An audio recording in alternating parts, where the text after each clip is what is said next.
Welcome to Tenor Tech, where I solve the problems you didn't even know you had. Start by checking if other devices can reach the internet using the router. Look at modem and router lights for power, WAN, and Wi-Fi indicators. Note router lights and record whether the WAN light is off or blinking red. Restart the device that cannot connect and retest after 1 minute.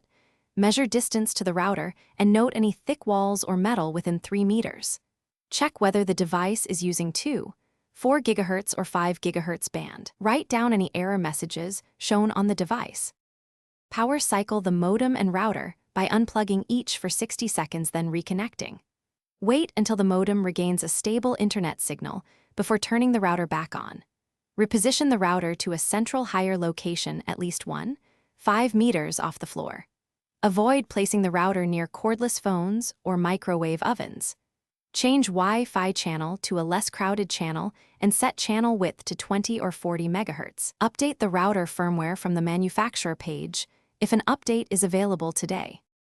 Enable WPA2 or WPA3 security and change the SSID and password to a strong, unique passphrase.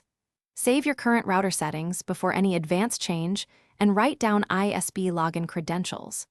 Consider adding a mesh extender or access point for dead zones larger than 10 square meters. Set quality of service rules to prioritize video or voice traffic if needed. Factory reset the router only after saving current settings and noting credentials.